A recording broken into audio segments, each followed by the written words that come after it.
오늘 함께 나누실 하나님의 말씀은 요한복음 12장입니다. 요한복음 12장 37절부터 50절까지의 말씀입니다. 요한복음 12장 37절부터 50절까지의 말씀입니다. 주님께서 주신 말씀을 한마음으로 봉독하도록 하겠습니다. 이렇게 많은 표적을 그들 앞에서 행하였으나 그를 믿지 아니하니 이는 선지자 이사야의 말씀을 이루려 하심이라. 이르되 주여 우리에게서 들은 바를 누가 믿었으며 주의 발이 누구에게서 나타났나이까 하였더라. 그들이 능히 믿지 못한 것은 이 때문이니 곧 이사야가 다시 일렀으되 그들의 눈을 멀게 하시고 그들의 마음을 완고하게 하셨으니 이는 그들로 하여금 눈으로 보고 마음으로 깨닫고 돌이켜 내게 고침을 받지 못하게 하려 함이라 하였음이더라. 이사야가 이렇게 말한 것은 주의 영광을 보고 주를 가리켜 말한 것이라. 그러나 관리 중에서 그를 믿는 자가 많되 바리새인들 때문에 드러나게 말하지 못하니 이는 출교를 당할까 두려워함이나. 그들은 사람의 영광을 하나님의 영광보다 더 사랑하였더라. 예수께서 외쳐 이르시되 나를 믿는 자는 나를 믿는 것이 아니요 나를 보내신 이를 믿는 것이며 나를 보는 자는 나를 보내신 이를 보는 것이니라. 나를 빛으로 세상에 왔나니 무릇 나를 믿는 자로 어둠에 거하지 않게 하려 함이로라. 사람이 내 말을 듣고 지키지 아니할지라도 내가 그를 심판하지 아니하노라. 내가 온 것은 세상을 심판하려 함이 아니요 세상을 구원하려 함이로라. 나를 저버리고 내 말을 받지 아니하는 자를 심판할 이가 있으니 곧 내가 한 그 말이 마지막 날에 그를 심판하리라. 내가 내 자유로 말한 것이 아니요 나를 보내신 아버지께서 내가 말한 것과 이를 것을 친히 명하여 주셨으니 나는 그의 명령을 영생인 줄 아노라. 그러므로 내가 이르는 것은 내 아버지께서 내게 말씀하신 그대로니라 하시니라. 아멘. 하나님의 은혜와 사랑이 우리가 살아가는 그 모든 것에 가득하기를 다시 한번 소망해 봅니다. 예수님께서는 요한복음 이전에, 그러니까 오늘 나누었던 그 말씀 이전에 수많은 기적들을 행하셨죠. 쭉 훑어보면 가나안의 혼인잔치가 있었고요. 왕의 신하의 아들을 고쳤었던 기적이 있었고, 베데스다 못의 연못을 고치셨던 기적이 있었습니다. 오병이어의 기적이 있었고, 바다 위를 걸으셨죠. 날 때부터 맹인된 사람 실로암이라고 하는 그곳에서 씻게 하셨던 기적이 있었고요. 죽은 나사로를 바로 전장에서 살리셨습니다. 이런 기적들을 유대인들, 신앙인들, 그 시대에 살고 있었던 하나님을 알고 있다라고 이야기하는 사람들이 경험했습니다. 그리고 그 기적들을 눈으로 보고 경험했지만 믿으려 하지 않았습니다. 이런 마음을 이사야 선지자가 전하고 있습니다. 40절에 이렇게 고백하죠. 그들의 눈을 멀게 하시고 그들의 마음을 완고하게 하셨으니 이는 그들로 하여금 눈으로 보고 마음으로 깨닫고 돌이켜 내게 고침을 받지 못하게 하려 함이라 하였음이더라. 하나님께서 그들의 마음을 완고하게 하셨다, 그들의 눈을 가리셨다라고 표현을 하지만 그들의 눈을 가리고 마음이 완고해진 이유는 하나님께서 그들의 눈을 가리시고 마음을 이렇게 만지셨다라는 것이 아니라 그들의 선택이었다라는 것입니다. 그들이 하나님께 멀어지기를 바랬다라고 표현을 합니다. 이것은 하나님께서 그들을 죄인으로 만드시겠다라는 의미가 아닙니다. 그런 상황에서도 하나님께서는 그들을 통해서 다른 뜻을 이루기를 바라고 계셨다라는 표현입니다. 사람들의 잘못된 선택 속에서도 하나님께서 왜 이런 것을 해결하지 않으실까? 왜 이렇게 어려운 상황 속에서도 하나님께서 이런 것들을 해결하지 않으실까라는 마음이 생길 때 그 안에서도 역사하시고 일하시는 하나님께서 지금 함께하고 계신다라는 다른 표현이기도 하죠. 지금 이스라엘의 민족의 눈을 가렸습니다. 그들의 선택은, 그들의 시선은 하나님께 있는 게 아니었습니다. 그들의 시선은, 그들이 가장 원하는 것은 내가 가지고 싶은 것, 그 좋은 것을 누리고 싶었기 때문입니다. 이 시대에 세리가 더러운 사람, 죄인 취급을 받았던 사람에 대해서 어떤 분이 이렇게 설명을 해주신 적이 있습니다. 그 세리가 더러운 사람 취급을 받았던 이유는 로마 사람들에게 이렇게 세금을 냈기 때문이다라고, 이스라엘 사람들에게 세금을 걷었기 때문이다라고 말하기도 하지만 이방인들과 함께 살아가는 사람이었기 때문이다라고 이야기하기도 합니다. 그리고 다른 문명, 다른 신적인 존재, 로마의 황제를 섬기는 사람이라고 이야기하고 있었기 때문입니다. 다른 신을 섬기는 세리였고 더러운 민족과 함께하는 그 세리를 죄인보다 더 더러운 사람으로 여기고 있었다는 것입니다. 십계명을 어겼다라는 거죠. 이런 죄인과 자신을 구분하는 사람들이 살던 시대였습니다. 살아남기 위해서 몸을 팔던 여인을 돌보며 도와줄 생각은 하지 않고 저 여인이 얼마나 힘들게 살아가고 있을까, 얼마나 어렵게 살아가고 있을까 그 여인을 바라보면서 돌보지 않고 돌로 쳐서 죽이기를 바라는 사람들, 어떻게 보면 마음이 가장 완악한 시대였던 것 같습니다. 두 렙돈을 예물로 드리는 여인을 바라보며 내 예물이, 내가 드리는 그 헌물이 더 크고 아름다움을 자랑하던 시대의 사람들이었습니다. 이렇게 자신에게 유익함을 따르는 사람, 다른 죄인을 만들어서 내가 더 나은 사람이 되기를 원하는 사람, 자신의 의에 취해서 하나님의 의, 하나님의 선을 잊고 살아가는 사람들이 가득한 세상이었습니다. 이런 사람들에게 주님의 기적은, 죄인을 구하시고 위로하시는 주님의 기적은 그들이 원하는 게 아니었습니다. 나의 배를 채워주는 기적이 아니었고 내 삶을 윤택하게 해주는 기적이 아니었기 때문입니다. 이전에 말씀을 통해서 전해드렸던 실로암 맹인의 기적에서 제자들이 그리고 사람들이 말하는 것처럼 이 사람이 맹인으로 태어난 것이 누구의 죄로 인함이니까 라는, 그의 부모이니까 라는 그 말 속에서 이야기하는 것처럼 저 죄인이라는 표현을 통해서 저 사람보다는 내가 더 나은 사람입니다, 저 사람보다는 내가 더 나은 삶을 살아가고 있습니다 라는 표현입니다. 나의 신앙은 더 아름다운 모습을 가지고 있습니다. 이런 마음을 가지고 있기 때문입니다. 나보다 못한 다른 죄인이 필요하기 때문입니다. 나보다 부족하고 못난 사람이 필요했던 것입니다. 나의 의를 위해서, 나의 선을 위해서 약한 사람이 필요했습니다. 꼭 그들을 괴롭히기 위해서 신앙인들이 존재하는 것 같습니다.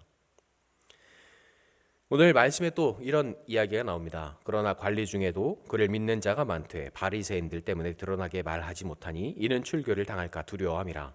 그들은 사람의 영광을 하나님의 영광보다 더 사랑하였더라. 하지만 그 안에도 하나님의 은혜가 무엇이고 하나님의 사랑이 무엇인지 아는 사람들이 있었습니다. 그러나 그들의 시선은 말씀드린 것처럼 나의 영광에 가 있었고 하나님께 있지 않았습니다. 죽은 나사로가 살아났습니다. 하나님께서 죽은 자를 살리셨습니다. 이렇게 기적과 같은 고백이 아니라 대제사장들이 나사로까지 죽이려고 모의하니 나사로 때문에 많은 유대인이 가서 예수를 믿음이러라. 이 말씀처럼 이런 기적을 통해서 예수께서 하나님의 아들이심을 믿고 의지하는 사람들이 생기는 것을 두려워했기 때문입니다. 내가 높아져야 되는데 예수 그리스도께서, 하나님의 아들이신 주님께서 이 세상에 오시면 안 되는 이유이기 때문입니다. 이 세상에 주님께서 오시면 내가 누릴 것이 더 작아지기 때문입니다. 예수께서 외쳐 이르시되 나를 믿는 자는 나를 믿는 것이 아니요 나를 보내신 이를 믿는 것이며 나를 보는 자는 나를 보내신 이를 보는 것이라. 이 말씀에서 주님께서 이어서 이야기하시죠. 예수께서 말씀하시는 그 나를 믿는 자, 나를 보는 자, 그리고 나를 보내신 이를 믿는 자와 나를 보내신 이를 보는 자라고 이어서 생각을 해보면 믿는 것과 보는 것이 함께 이어지고 있음을 알게 됩니다. 주님을 보고 하나님을 본다라는 것입니다. 주님을 경험하고 하나님을 경험한다라는 것입니다. 주님을 믿고 하나님을 믿게 된다라고 이야기합니다. 주님의 사랑을 경험했으니 하나님의 사랑을 경험할 수 있다라는 표현입니다. 그리고 이어서 주시는 주님의 말씀이 이것입니다. 나는 빛으로 세상에 왔나니 무릇 나를 믿는 자로 어둠에 거하지 않게 하려 함이로라. 누군가를 보고 경험하기 위해서는 빛이 필요하죠. 주님께서 이 세상의 빛으로 오셨음을 이야기합니다. 주님을 통해서 하나님을 경험하는 것이 이곳에서 다시 이루어지고 있었습니다. 주님을 보고 하나님을 봅니다. 하나님을 보기 위해서 바로 빛으로 오신 주님이 필요합니다. 우리를 하나님과 이어주실 유일할 분이 바로 주님이십니다 라고 이야기합니다. 주님께서는 빛으로 오셨기 때문에 우리가 그 빛 대신 주님을 통해서 어둠에서 살아가던 우리와 함께 하시며 우리를 인도하시며 지키시는 하나님을 보게 된다라고 말씀하고 있습니다. 지금까지 느끼지 못했고 믿지 못했다라고 생각했던 하나님의 은혜가 지금 나와 함께하고 있음을 알게 되는 것입니다. 이런 희망과 소망을 가진 자가 느끼는 것, 바로 그것은 나와 함께 하시는 하나님의 간절한 사랑입니다. 밤에 아이들을 재워보면 혼자 자는 것을 굉장히 두려워합니다. 저희 아이는 이제 6학년인데 자기가 잠들 때까지 부모가 옆에 있어야 됩니다. 분명히 초등학교 들어가기 전에 자기 방을 만들어 달라고 해서 무리를 해서 방을 만들어 줬는데 지 혼자 안 잡니다. 무섭다고 자지 않습니다. 밤에 어린 아이들이 혼자 자기를 두려워하는 것은 전등을 피고 바로 그 어둠 속에서 내가 혼자 있다라는 그 두려움 때문입니다. 전등을 켜고 부모가 함께 있다라는 것을 알고 부모의 손을 잡고 부모의 품 안에서 사랑을 느끼면서 불을 끄게 되면 그 어두움, 그 두려움을 이겨낼 수 있게 됩니다. 평안하게 그 두려움을 이겨낼 수 있는 것처럼 더 이상 그 어두움이 두려움이 아니게 됩니다. 주님께서 우리에게 빛으로 오셔서 지금 너와 하나님께서 아버지께서 함께하고 계신다는 것을 알려주십니다. 지금 내가 이렇게 너를 사랑하고 있다라고 고백하고 계십니다. 지금 우리가 누구보다 따스한 품 안에서 머물고 있음을 고백하고 계십니다. 빛으로 오신 주님은 지금 그 절대적인 그 사실을 알려주고 계십니다. 하나님께서 너와 함께 하신다. 이어주시는 말씀들에서 주님은 심판하지 않으시고 마지막 날에 심판하실 것이라고 전하고 계십니다. 2절에 이스라엘 민족은 하나님을 굉장히 두려워했습니다. 하나님을 직접 보면 죽는다. 하나님께서 보내신 그 천사를 봐도 죽을 것이다. 빛처럼 오신 하나님을 보면 내가 죽을까 눈을 땅에다가 이렇게 쳐박고 가장 낮은 자세로 하나님을 맞이했고 하나님의 천사를 맞이했습니다. 그만큼 두려워했기 때문입니다. 하지만 하나님을 부모라고 생각하면 이런 마음을 가지게 됩니다. 가장 자녀를 많이 혼내는 사람이 바로 부모입니다. 요즘은 그렇지 않은 것 같지만 바로 부모가 그 자녀를 위해서 가장 혼을 많이 냅니다. 이전에 어떤 영화나 드라마에서 보면 자녀를 엄하게 가르치고 타박하던 부모가 자녀를 위해 헌신하고 죽음마저 두려워하지 않는 모습, 그리고 그 자녀가 그 부모를 끌어안고 울고 있는 그 고백을 통해서 내가 이렇게 하지 않으면 누가 너에게 이런 것을 알려주겠느냐라는 그 부모의 고백이 나오는 경우가 종종 있었습니다. 그만큼 두려운 부모의 모습이지만 그보다 더 큰 사랑을 품고 있다라는 것을 순간순간 경험하게 됩니다. 하지만 주님께서는 하나님의 마음을 끝까지 알려주실 것임을, 그리고 하나님의 사랑을 알려주실 것임을 전하고 있습니다. 우리가 누구의 자녀인지 알려주시겠다는 것입니다. 우리가 누구를 닮았는지 주님께서 직접 보여주시겠다라고 이 세상에 오셨습니다. 그리고 그 잘못에 대해서도 벌하시겠다. 내가 너를 벌하지 않으면 누가 너를 벌하겠느냐라고 말씀하시는 것 같습니다.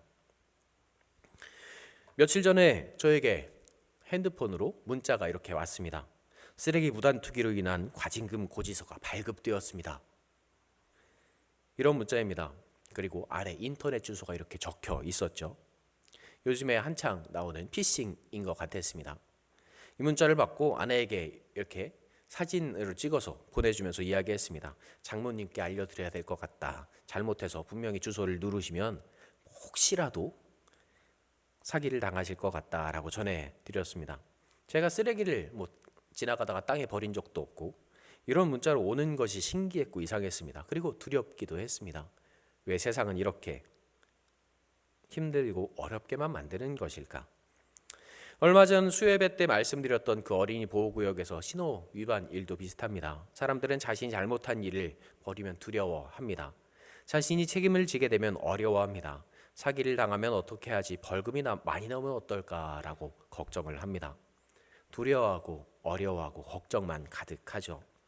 하지만 사람들이 겁내지 않는 잘못들이 있습니다. 바로 하나님을 향한 잘못들입니다. 예배는 조금 늦어도 되겠지라고 생각합니다.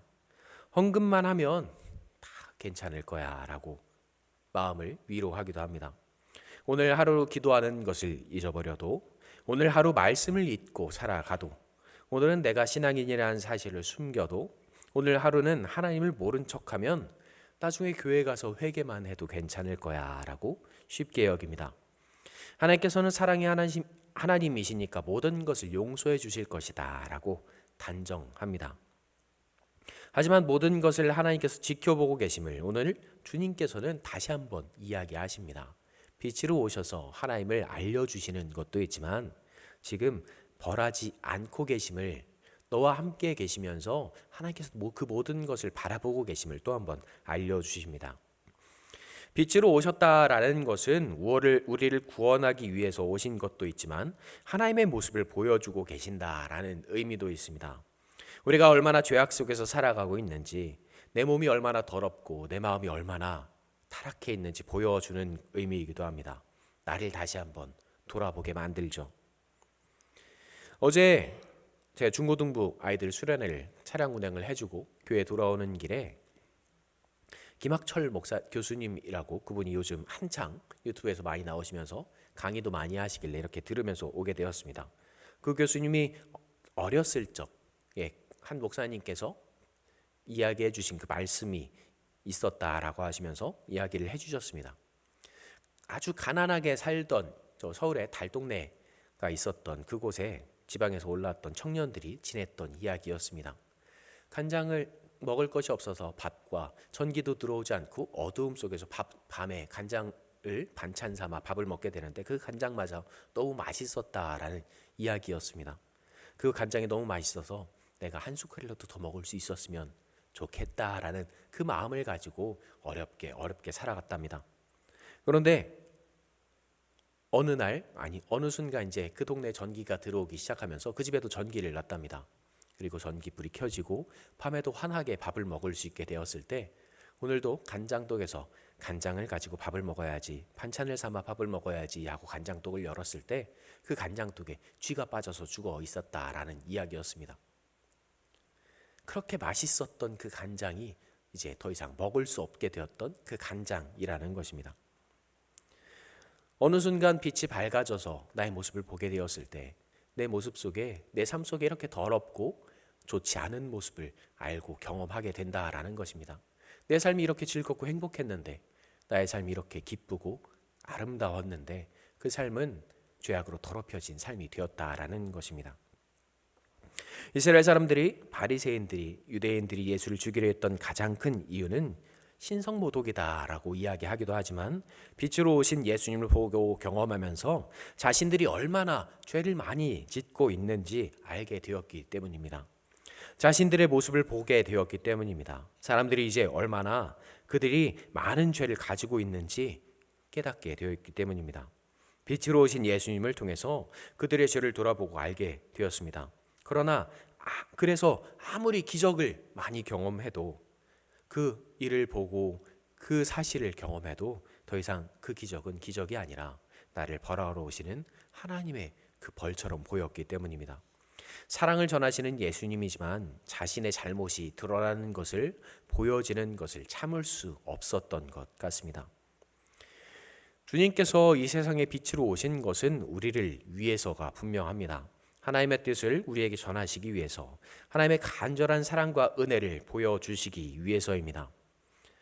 그래서 이렇게 이야기하시죠. 내가 내 자의로 말한 것이 아니로 나를 보내신 아버지께서 내가 말한 것과 이를 것을 친히 명령하여 주셨으니 나는 그의 명령이 영생인 줄 아노라.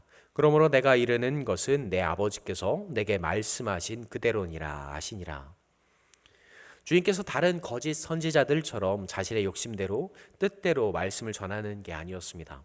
하나님의 말씀을 전하고 계십니다. 하나님의 마음을, 하나님의 명령을, 하나님의 사랑을 온전히 보여주고 계십니다. 진이 알려주신 하나님의 말씀을 전하시면서 이전까지 사람들이 내가 알고 있었던 하나님을 보이고 전하고 있다라고 이야기할 때, 하나님을 가장 내가 많이 알고 있다라고 사람들에게 자랑하고 있을 때, 내가 하나님과 가장 가깝게, 내 삶이 가장 선하고 아름답다라고 자랑하고 있을 때, 너는 죄인이고 너는 부족하다라고 다른 사람들을 평가하고 있을 때, 그 죄인들에게 다가가셔서 손 내미시고 그들을 안아주시고 그들의 눈물을 닦으시며 일으키시고 살피시고 살리시는 그 주님의 모습을, 주님의 사랑을 보여주고 계십니다. 그 사랑을 통해서 하나님을 경험한 우리에게 주시는 것, 그것이 바로 영생임을, 나와 언제나 하나님의 사랑이 함께하고 있음을 보여주고 계십니다. 내 마음대로 하나님을 그리는 게 아니라, 내 마음대로 하나님을 생각하는 게 아니라 빛으로 오셔서 우리가 직접 하나님을 경험하게 하셨고 볼 수 있도록 주님을 통해서 보여주셨습니다. 우리를 하나님의 앞에 직접 이끌어 주셨습니다. 지금 우리는 빛으로 오신 예수님을 통해서 하나님을 경험했고 하나님께 감사하면서 살아가고 있습니다. 그리고 우리가 얼마나 죄악된 삶을 살아가고 있는지 다시 한번 매일매일 돌아보고 있죠. 예수님을 통해서 알게 되었고 예수님을 통해서 경험하게 되었습니다.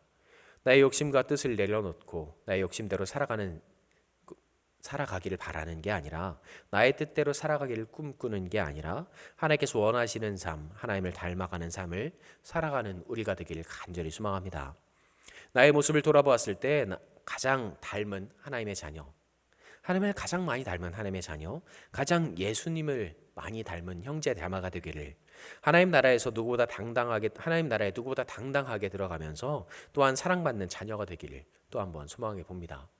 예수님께서 우리에게 빛으로 오셔서 우리의 모습을 보이셨고 나와 함께 하시는 하나님을 경험하게 하셨고 나의 죄를 다시 한번 회개하게 하셨으니 우리가 그 사랑을 가득 안고 나아가 하나님의 빛으로, 하나님의 사랑으로 세상에 사랑을 전하는 우리 도남동교회가 되기를 또 한번 소망해 봅니다. 오늘 중고등부 아이들이 마지막으로 돌아오면서 한 가지 이렇게 봉사활동이라고 하죠. 봉사활동을 하기로 했답니다. 바로 노숙자들에게 지하철역에서 음식을 나눠주는 그 바포 목사님 교회에 가서 같이 헌신을 하기로 했다라고 이야기를 했습니다. 어제 그 중고등부 아이들의 부모님이 저희 아동부 교사들이기 때문에 이야기를 하다가 살짝 걱정이 되기도 했습니다. 저도 그런 분들과 조금 같이 있어 보긴 했는데 저도 쉽지 않았기 때문이죠. 잠깐 손을 잡아도 일주일 동안 손에서 냄새가 나는 것 같고 멀리에만 있어도 그 향이 전해지면서 얼굴 인상도 쉽지 않기 때문에 그분은 분명히 웃는 것 같은데 나에게 왠지 화를 내는 것 같은 그런 분위기들을 풍기는 분들이기 때문에 쉽지 않을 것 같습니다. 하지만 그 아이들이 그곳에 나아가서 하나님께서 당신을 사랑하시는 것, 하나님께서 이분들을 통해서 어떻게 역사하실까, 은혜를 어떻게 보이실까, 하나님의 사랑이 어떻게 전해질까 경험하기를 다시 한번 소망해 보고요. 그 아이들이 하나님께서 세상에 내려주신 아름다운 빛이 되어서 아직 하나님을 알지 못하고 하나님의 사랑을 경험하지 못한 자들에게 하나님의 은혜와 하나님의 마음을 보일 수 있는 그 작은 생명들이 되기를 또 한번 소망해 봅니다. 그 아이들이 당당하게 그 사랑을 전할 수 있는 것은 여기 계시는 함께 예배하시는 성도님들의 그 빛을 통해서 사랑을 경험했기 때문이라고 저는 생각합니다. 그래서 우리가 더 아름다운 빛이 되고 아름다운 사랑이 되어서 주님의 사랑을 온전히 전할 수 있기를 다시 한번 소망해 봅니다. 기도하겠습니다. 나를 사랑으로 인도하시고 지키시는 주님 감사합니다. 하나님의 마음이, 하나님의 사랑이 우리 안에 있기를 간절히 소망합니다. 이 세상에 빛으로 오셔서 나에게 사랑을 주시고 이 세상에 사랑으로 오셔서 나에게 위로를 주셨으며 나를 주님 앞으로, 하나님 앞으로 인도하셨으니 다시 한번 하나님께 고백하게 하시고 다시 한번 하나님 앞에 나아가 감사로 찬양하게 하여 주시옵소서. 내 안에 가득한 하나님의 사랑을 전하고 내 안에 가득한 하나님의 은혜를 보이기에 부족함이 없게 하시며 빛으로 오신 주님께서 나에게 희망이 되셨고 사랑이 되셨듯 내가 세상에 나아가 빛으로 하나님의 사랑을, 하나님의 은혜를 전하기에 부족함이 없게 주님께서 도와주시옵소서. 힘들고 어려운 점이 있다면 주님께서 해결하시고 주님께서 위로하시고 지키시리라 믿고 나의 죄악을 모두 벗어버리고 이 세상에서 더 아름다운 모습, 더 간절한 사랑의 모습으로 남기에 부족함이 없도록 주께서 도와주시옵소서. 그리고 주님께 나와 주님의 은혜 안에, 주님의 사랑 안에 내가 이렇게 사랑을 전할 수 있었습니다 고백할 수 있도록 주님께서 다시 한번 도와주시옵소서. 우리를 사랑으로 인도하시고 지키시는 우리 구주 예수님의 이름으로 기도합니다. 아멘.